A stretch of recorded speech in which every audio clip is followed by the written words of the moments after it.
আসসালামু আলাইকুম। এই ঘাসগুলো দেখে তোমার মনে হতে পারে কতটা শান্তশিষ্ট। এমন একটা এই স্থানে যদি আপনি যেতে পারতেন তাহলে কতই ভালো হতো। কিন্তু এই বাগানে যে একবার ঢোকে সে আর কখনোই বের হতে পারে না। এমনকি একটা মানুষ এই বাগানে ঢুকে টাইম লুপের রূপের চক্করে পড়ে যায়, আর একটা মানুষ বারবার খুন হতে থাকে। আপনার মনে হতে পারে এটা কোনো পাগলের ক্লাব। না বন্ধুরা, রহস্য ঘেরা এই মুভিটা দেখার জন্য প্রস্তুত হয়ে যান। শেষ পর্যন্ত দেখতে থাকুন। শেষের দিকে আমি পুরো মুভিটা খুব ভালো মতো বুঝিয়ে দেব।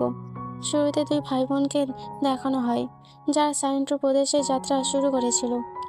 এখানে বোনের নাম ছিল বিকি, আর সে ছিল 6 মাসের প্রেগনেন্ট, আর তার ভাইয়ের নাম ছিল ক্যাড। তাদের কথাবার্তা দেখে বুঝতে পারি তার সাইন্ট্রোকে এগিয়ে বাচ্চাটিকে একটা পরিবারকে দিতে চাই, কারণ বিকির বয়ফ্রেন্ড বাচ্চাটাকে চাইছিল না। আর এই বাচ্চাটার জন্য তাদের ভেতরে অনেক সমস্যা হচ্ছিল। যদিও বিকি এই বাচ্চাটার লালন পালন করতে চাইছিল, কিন্তু এত মাস পরে সে বুঝতে পারছে না যে এখন সে কি করবে। তাই সে সিদ্ধান্ত নেয় ওখানে গিয়ে বাচ্চাটার একজনকে দত্তক দেবে। তো যাই হোক, এরপর তারা তাদের গাড়িটা একটা চার্চের পাশে এসে থামায়, আর সেই চার্চের পাশে লম্বা লম্বা ঘাস ছিল। তখনই তারা ওই ঘাসের ভেতর দিয়ে একটা বাচ্চার কান্নার আওয়াজ শুনতে পায়। বাচ্চাটি তাদের চিৎকার করে বলতে থাকে তার নাম হলো টুবেন, আর সে বিশাল লম্বা ঘাসের মধ্যে হারিয়ে গেছে। বাচ্চাটির চিৎকারের আওয়াজ শুনতে পেয়ে ক্যাট বাচ্চাটিকে উদ্ধার করার জন্য ঘাসের মধ্যে ঢুকে যায়, আর তার বোনও তার পেছনে পেছনে ঢুকে যায়।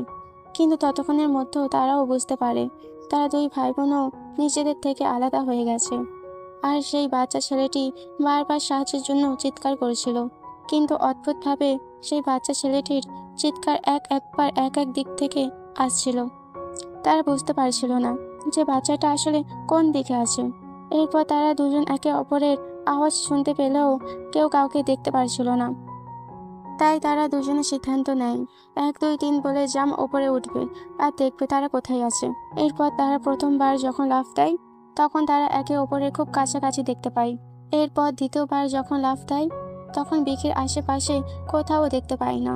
এক মুহূর্তের মধ্যে তারা যেন স্থানান্তর হয়ে গেছে, একে অপরের কাছ থেকে অনেক দূরে চলে গেছে। প্রচণ্ড ভয়ে কিট বাগানের মধ্যে ছুটাছুটি করতে থাকে, আর তখন বিকিও দৌড়াতে দৌড়াতে বাগানের মধ্যে একটা মরা কুকুরকে দেখতে পায়। এরপর আবারও তারা দুই ভাই বোন নিজেদেরকে খুঁজতে শুরু করে। এভাবে খুঁজতে খুঁজতে রাত হয়ে যায়, তবুও তারা একে অপরকে দেখতে পাচ্ছিল না। ওই রাতের মধ্যে বাগানে বিকির সাথে একটা রস নামের লোকের সাথে দেখা হয়ে যায়। রস বিকিকে বলে সে হচ্ছে টোবেনের বাবা, আর সে নিজেও তার পরিবারকে খুঁজে বেড়াচ্ছে। এই ঘাসের মধ্যে টোবেন আর তার মা হারিয়ে গেছে। এরপর তারা একাকিত্বভাবে তাদের পরিবারকে খুঁজতে থাকে, কিন্তু এরপর তারা দুজন আবারও একে অপর থেকে বিচ্ছিন্ন হয়ে যায়। এদিকে ক্যাটের সাথে টোবেন বলে বাচ্চাটা দেখা হয়ে গিয়েছিল। টোবেনকে দেখে খুব ভয়ঙ্কর লাগছিল। সেই সঙ্গে টোবেন অনেক আজব আজব কথা বলছিল। টোবেন বলে সে ঘাসের মধ্যে এসেছিল কারণ একটা লোক তার কাছে সাহায্য চাইছিল। সে আবারও বলে এই ঘাসের বাগানটা কোনো মৃত জীবকে স্থানান্তর করে এক জায়গা থেকে আরেক জায়গায় পাঠায় না, আর যখন সে মারা যায় তখন সে সেই জায়গায় স্থির হয়ে পড়ে থাকে। আর অল্প কিছুক্ষণের মধ্যেই কিট এবং বিকি দুজনেই মারা যাবে, আর তাদের মৃত্যুর পর তারা এক জায়গায় স্থির হয়ে দাঁড়িয়ে থাকবে। একমাত্র সে তার বোনের সাথে দেখা করিয়ে দিতে পারবে। এরপর টোবেন তাকে বাগানের মধ্যে নিয়ে যায়। বেশ কিছুক্ষণ যাওয়ার পর টোবেন তাকে বাগানের মধ্যে নিয়ে আসে, যেখানে একটা কালো পাথর ছিল। এরপর টোবেন যখন পাথরটিকে স্পর্শ করে তখন দেখা যায় তার শরীর অদ্ভুতভাবে পরিবর্তন হয়ে যাচ্ছে। আর সে তখন ক্যাটকে বলছিল সে এই পাথর ছোঁয়ার সঙ্গে সঙ্গে অদ্ভুত এক ভিশন দেখতে পায়, যেগুলো দেখতে অসাধারণ, আর তারও উচিত এই পাথরটা ছুঁয়ে দেখা। কিন্তু যখন ওই পাথরটা ছুঁতে যাচ্ছিল তখনই বাগানের ভেতর থেকে তার বোনের আওয়াজ শুনতে পায়। সঙ্গে সঙ্গে তার বোনকে বাঁচানোর জন্য ঘাসের মধ্যে ছুটে যায়। এর পরিবর্তে সিনে আমাদের একটা লোককে দেখানো হয় যে তাদের দুই ভাই বোনকে খোঁজার জন্য বেরিয়েছে। মূলত এই লোকটি ছিল বিকির বয়ফ্রেন্ড। ঠিক তখনই ওই জায়গায় আসছিল যেখানে ওই গিজরাটি ছিল। ওখানে এসে তখন সেখানে নামার পর অনেকগুলো গাড়ি দেখতে পাই। মূলত ওই ঘাসের মধ্যে অনেক মানুষ হারিয়ে গেছে, আর তাদের গাড়িগুলো এভাবে পার্কিং অবস্থায় পড়ে আছে। সেখানে বিকির বয়ফ্রেন্ড বিকির গাড়ি পার্কিং অবস্থায় পড়ে থাকতে দেখতে পাই। সে দেখতে পায় সেই গাড়িতে অনেক ধুলোবালি পড়ে গেছে। দেখে মনে হচ্ছে এই গাড়িটি অনেক দিন ধরে এইখানে পড়ে আছে। যাই হোক, কৌতূহলবশত ঘাসের মধ্যে খোঁজার জন্য ছুটে যায়, কিন্তু সে বুদ্ধি করে বাগানে ঢোকার সময় ঘাসগুলো মুড়িয়ে যাচ্ছিল যাতে করে সে হারিয়ে না যায়। কিন্তু অদ্ভুতভাবে ঘাসগুলো নিজেরা খুলে ফেলছিল। এমনকি মাথার ওপর থাকা সূর্যটাকেও বিভিন্নভাবে মায়া জালে ফেলে ঘাসের মধ্যে থাকা লোকগুলোকে আটকে দেয়।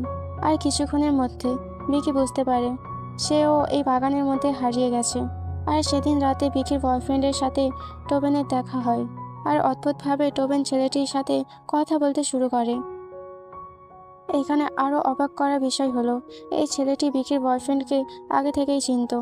আর এখন সে ভিকির বয়ফ্রেন্ডকে তার মৃতদেহের কাছে নিয়ে যায়, কারণ ততক্ষণে ভিকি মারা গিয়েছে। তার গার্লফ্রেন্ডকে মৃত অবস্থায় দেখে ছেলেটি কান্না করতে শুরু করে, কিন্তু ততক্ষণে টোবেন আবারও হারিয়ে গেছে। পরদিন সকালে ভিকির বয়ফ্রেন্ড ট্রাভিস সাহায্যের জন্য চিৎকার করতে শুরু করে। চিৎকার করতে করতে ট্রাভিস নোবেলের আওয়াজ শুনতে পায়। দেখা যায় টোবেনের বাবা মা টোবেনকে নিয়ে দাঁড়িয়ে আছে। আর এখানে ট্রাভিসের আওয়াজ শুনে ওই বাচ্চা ঘাসের মধ্যে ঢুকে যায়, আর তার সাথে সাথে তার বাবা মাও ঢুকে যায়।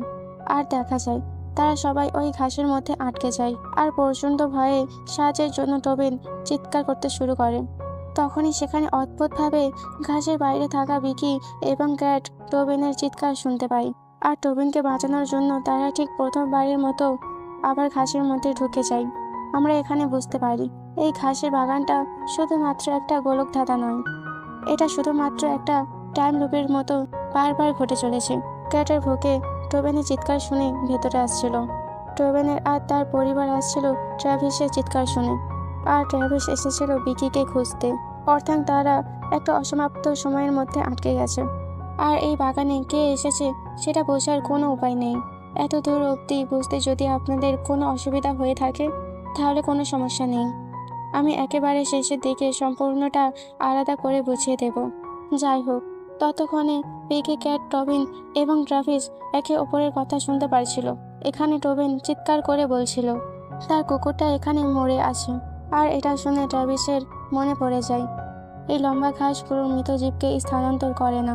এটা শুনে একটা প্ল্যান করে আর বলে, টোবেন তুমি আমার মৃত কুকুরের পাশে দাঁড়িয়ে থাকো আর বারবার চিৎকার করতে থাকো। আর বাকি সবাই প্ল্যান করতে থাকে। তারা সবাই টোবেনের আওয়াজ শুনে একত্রে সেদিকে যেতে থাকবে, কারণ টোবেন মৃত কুকুরের কাছে আছে, তাই সে স্থানান্তরিত হবে না। আর এখন তারা এই প্ল্যান মোতাবেক কাজও করে, আর এই প্ল্যানে তারা সাকসেসফুল হয়ে যায়। তারা সবাই টোবেনের কাছে একত্রিত হতেও পারে। এখানে ভিকি আর ক্যাট খুবই চিন্তিত ছিল। তারা ভাবে ট্রাভিস কিভাবে তাদের থেকে আগে আসতে পারে। তখন ট্রাভিস তাদেরকে বলে, আমি তোমাদের আগে নই, আমি তোমাদের গায়েব হওয়ার 2 মাস পরে খুঁজতে বেরিয়েছি। অর্থাৎ এই জায়গাটা শুধুমাত্র টাইম লুপের চক্করে ঘুরছে না, এই জায়গাটা সময়কে পরিবর্তন করে দিচ্ছে।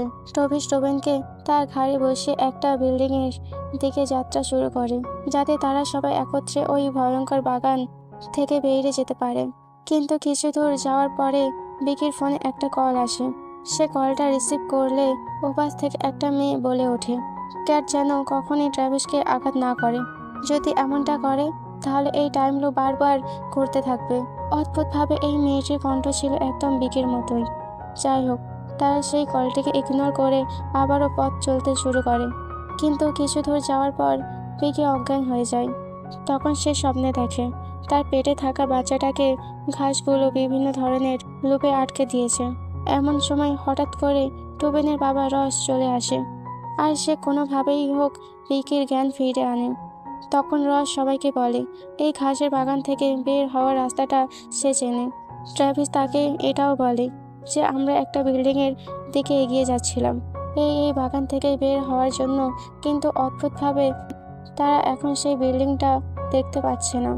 তারা এখন কোনো উপায় না পেয়ে সবাই রসের পেছনে পেছনে যেতে থাকে। কিন্তু রস তাদের সবাইকে বাইরে না নিয়ে গিয়ে বাগানের ভেতরে থাকা সেই অদ্ভুত কালো পাথরটার কাছে নিয়ে যায়। আর এখানে রস সেই কালো পাথরটিকে স্পর্শ করার সঙ্গে সঙ্গে অদ্ভুত আচরণ করতে শুরু করে। সে তাদের সবাইকে বলে এই পাথরটিকে স্পর্শ করতে। সে আরও বলে এই পাথরটি ছোঁয়ার সঙ্গে সঙ্গে অনেক কিছু জানতে পারবে। যেটা তারা এর আগে কখনোই জানতে পারেনি। ততক্ষণে চারদিক থেকে অদ্ভুত এবং ভয়ঙ্কর আওয়াজ ভেসে আসতে শুরু করে। তারা সবাই যখন পাথরটিকে ছুঁতে যাবে তখন সেখানে টোবেনের মা চলে আসে। তখন সে অবাক হয়ে বলে, বাগানে বেকির মৃতদেহ পড়ে থাকতে দেখেছে, অথচ বেকি এখন তার সামনে। সে তখন সবাইকে রসের ওপর বিশ্বাস করতে বারণ করে। এই কথা শুনে রস প্রচণ্ড রেগে যায়, কিন্তু সেখানে সবাই তখন টোবেনের মায়ের কথা বিশ্বাস করে এবং নিজেদের রাস্তা নিজেরা খুঁজে নিতে চায়। এই সব দেখে রস প্রচণ্ড রেগে যায় এবং তাদের সবার উপর এলোমাতাড়ি হামলা করতে শুরু করে। আর এই হামলার জন্য ট্রাভিসের হাত ভেঙে যায়। এরপর তারা স্ত্রীকে মেরে ফেলে। এই সব দেখে তারা চারজন দৌড়ে একটা বিল্ডিংয়ের কাছে চলে আসে। এখানে তারা এসে একে অপরকে দোষারোপ করতে শুরু করে এই বাগানে ফেঁসে যাওয়ার কারণে। কিন্তু তখনও রস তাদের পিছু করেছিল, তাই তারা বাঁচার জন্য সেই বিল্ডিংয়ের ছাদে চলে যায়। তারা সেখানে বের হওয়ার রাস্তা খুঁজছিল, তখন নিচে টোবেনের কুকুরটাকে দেখতে পায়। আর সেই কুকুরটা অদ্ভুত এক গর্তের মধ্যে গায়েব হয়ে যায়। আর মুহূর্তের মধ্যে কুকুরটা রাস্তার ওপারে পৌঁছে যায়। তখন তারা বুঝতে পারে হয়তো এই গর্তটা ওই বাগান থেকে বের হওয়ার একমাত্র রাস্তা। কিন্তু তারা সেখান থেকে বের হওয়ার আগেই অদ্ভুত আওয়াজ শুনতে পায়, আর সে সেইখান থেকে ট্রাভিসকে নিচে ফেলে দেয়। আর ঠিক তখনই সেখানে রস পৌঁছে যায়। কিন্তু ততক্ষণে ক্যাট বিকি এবং টোবেনকে সাথে নিয়ে পালিয়ে যায়। কিন্তু ততক্ষণে বিকি বুঝে গিয়েছিল ক্যাট আসলে ট্রাভিসকে আঘাত করেছে।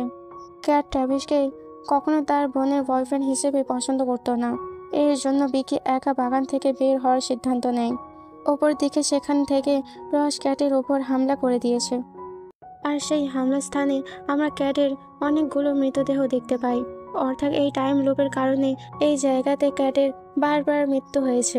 ওপর দিকে ট্রাভিসের জ্ঞান ফিরে এসেছে, আর সে চিৎকার করে হারিয়ে যাওয়া বাগানের মধ্যে বিকির সাথে কথা বলতে শুরু করে। আর তাদের কথাবার্তা দেখে বুঝতে পারি বিকি এখন তার বাচ্চাটাকে কাউকে দিতে চায় না। সে তার বাচ্চাটাকে লালন পালন করতে চায়। তবে যদি সে এই যাত্রায় বেঁচে যায় তাহলে কিন্তু ততক্ষণে রস বিকির ওপর হামলা করে দিয়েছিল। কিন্তু বিকি কোনোভাবে তার হাতে থাকা একটা কেচি রসের চোখের ভেতরে ঢুকিয়ে দেয় এবং সেখান থেকে পালিয়ে যেতে শুরু করে। কিন্তু তখন বিকি খেয়াল করে এই ঘাসের মধ্যে অনেকগুলো ঘাস মানব রয়েছে, যাদের মুখ মাথার বদলে ঘাস রয়েছে। অদ্ভুতভাবে ভয়ঙ্কর দেখতে সেই ঘাস মানুষগুলো তাকে নিয়ে মাঝখানে ফেলে দেয়, যেখানে ওই কালো পাথরটি। সেই কালো পাথরের পৌঁছে বিকি প্রচণ্ড ভয় এসে নিজের নাম্বারে কল করে, অর্থাৎ পরবর্তী সাইকেলে বিকির কাছে কল করে দেয় আর বলে ক্যাট যেন ট্রাভিসের উপর হামলা না করে। অর্থাৎ কিছুক্ষণ আগে যে তাদের কাছে কল এসেছিল সেই মেয়েটি কেউ না, পরবর্তী সাইকেলে বিকি ছিল। পরবর্তী সিনে দেখা যায় সেই কালো পাথরের গায়ে বাচ্চা জন্মদানের পূর্বে কিছু ইনস্ট্রাকশন দেওয়া আছে। এরপর সে ভয়ঙ্কর কিছু ভিশন দেখতে পায়, যেখানে মাটির নিচ থেকে ভয়ঙ্কর কিছু মানুষের হাত বেরিয়ে আসে, যেন সেই হাতগুলো বিকির বাচ্চাটাকে বের করে আনছিল। এরপর কিছুক্ষণ পরে বিকির বাচ্চার প্রসব হয়। এরপর যখন তার জ্ঞান ফিরে আসে তখন দেখতে পায় বাচ্চাটিকে তার ভাই ক্যাট কোলে করে নিয়ে বসে আছে। এরপর ক্যাট তার বোনকে কিছু পানি খাওয়ায় আর খাবার খাওয়ানোর জন্য তার মুখে কিছু ঘাস তুলে দেয়। আসলে ক্যাট কোনো ঘাস খাওয়াচ্ছিল না, তার সদ্য জন্ম নেওয়ার খাওয়াচ্ছিল। এমনকি কিছুক্ষণের মধ্যে ক্যাটের চেহারা পরিবর্তন হয়ে রসের মতো হয়ে যায়। এর কিছুক্ষণ পর ট্রাভিস আর নোবেন চলে আসে। টোবেন তাদের সবাইকে বলে, আমার বাবা তোমাদের সবাইকে মারবে, আমার বাবা তোমাদেরকে বারবার মারবে। এই সব কথা শুনে রস আবারও ট্রাভিসের ওপর খুব খারাপভাবে হামলা করে দেয়। ট্রাভিসকে ভয়ঙ্করভাবে আহত করার পর ছেলেকে নিয়ে জোর করে পাথরটিকে ছোঁয়ানোর চেষ্টা করে। কিন্তু তখনই পেছন থেকে বিকি এসে রসের মাথায় হামলা করে দেয়, আর মারামারির ফলে বিকি অনেকটা আহত হয়ে যায়। আর ততক্ষণে বড় বড় ঘাস দিয়ে ট্রাভিস রসকে সেখানে মেরে ফেলে। রস মারা যাওয়ার পরে বিকিও মারা যায়। এই সব কিছু দেখে ট্রাভিস বুঝতে পারে এখন এই সাইকেল আবারও শুরু হবে, আর এই ঘাসের বাগান থেকে কোনোদিন সে বের হতে পারবে না। আর কোনো উপায় না পেয়ে ট্রাভিস সেই ভয়ঙ্কর কালো পাথরটি ছুঁয়ে দেয়। সে কালো পাথর ছোঁয়ার সঙ্গে সঙ্গে অদ্ভুত ভীষণ দেখতে পায়। এরপর সে এখন আজব ব্যবহার করতে শুরু করে, কিন্তু সে যে কোনোভাবে টোবেনকে সেই গর্ত থেকে বের করে দেয়, যে গর্তটা দিয়ে কুকুরটা বেরিয়ে গিয়েছিল। ট্রাভিস তাকে বলে, আমি এখনও ওখান থেকে বের হতে পারবো না, তবে টোবেন এইখান থেকে বেরিয়ে যাও। বেরিয়ে বাকিদের এইখানে ঢুকতে না দাও, তাহলে এই সাইকেলটা ভেঙে যাবে। সে গর্ত দিয়ে বেরিয়ে চার্চের কাছে পৌঁছায়। তখন সে বাইরে বেরিয়ে দেখতে পায় ভিকি আর ক্যাট সে বাগানের ভেতরে ঢুকতে যাচ্ছিল, কিন্তু তখন টোবেন তাদের কাছে দৌড়ে চলে আসে, তাদের নিষেধ করে সে বাগানে ঢোকার জন্য। তখন টোবেন ভিকি আর ট্র্যাভিসের গলায় লকেট দেখায়। এটা আমার ডেভিল দিয়েছে, যে কিনা এই বাগানে ভয়ঙ্করভাবে আটকে পড়েছে। এইসব অদ্ভুত ধরনের কথাবার্তা শুনে ভিকি বুঝতে পারে তারা ঘাসের মধ্যে আর যাবে না। তাই তারা ভাই বোন টোবেনকে সাথে করে নিয়ে গাড়ি করে সেখান থেকে চলে যায়। যেতে যেতে ভিকি সিদ্ধান্ত নেয় বাচ্চাটা লালন পালন করবে। সে তার বাচ্চাটাকে কোথাও দত্তক দেবে না। ক্যাট সে ঘাসের মধ্যে না যাওয়ার জন্য পুরো টাইম লুপটা ভেঙে যায়। গল্পের শেষে ট্র্যাভিসকে সেই বাগানে মৃত অবস্থায় পায় দেখতে। আর এর সাথে সাথে গল্পটা এখানে শেষ হয়ে যায়। গল্প শেষ হলেও অনেকগুলো প্রশ্ন আমাদের মধ্যে আছে। চলুন বন্ধুরা, প্রশ্নগুলো ধীরে ধীরে এক্সপ্লেন করা যাক। আপনারা ভাবতে পারেন আসলে মুভিতে কি হয়েছে। আমার মনে হয় মানুষ অনেক সময় ভুল সিদ্ধান্ত নিয়ে জীবনটাকে আটকে ফেলে। মানুষ যখন লোভ, ক্ষমতা, নির্দিষ্ট জিনিসের প্রতি আকৃষ্ট হয়ে যায়, তখন সে তাতে ভেসে যায়। আর মানুষ এই জিনিসটা বারবার ভুল করতে থাকে। দ্বিতীয় প্রশ্ন, বাগানে ওই ঘাসগুলো কারা ছিল? আসলে ওই ঘাসগুলো আসলে কোনো ঘাস ছিল না, ওটা ছিল জীবনের অলৌকিক শক্তি, যারা ওই ফাঁদে পড়ে তখনই বের হতে পারেনি।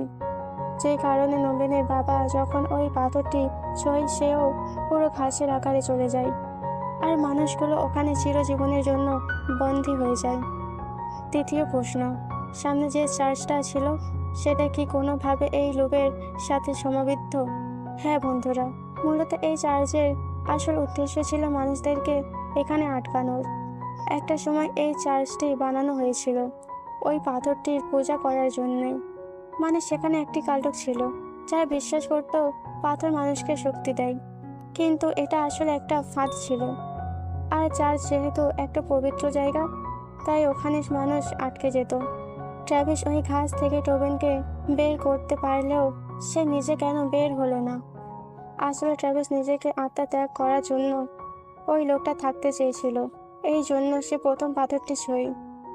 আর পাথরটি ছোঁয়ার সঙ্গে সঙ্গে সে দেখতে পায় এইখান থেকে বের হওয়ার রাস্তাটি। তখন সে টোবেন বের করে দেয় তার অন্যগত সন্তান ক্যাট আর ভিকিকে এই জায়গায় আসতে বারণ করার জন্য। আর সে পুরোপুরি পাথরটা ছুঁয়ে ফেলেছে, তাই সে ঘাসের কন্ট্রোলে চলে গেছে, তাই সে সেখানে থেকে যায় আর এই লোকটি ভাঙতে সক্ষম হয়। বন্ধুরা, আশা করি আপনারা এবার পুরো গল্পটা বুঝতে পেরেছেন।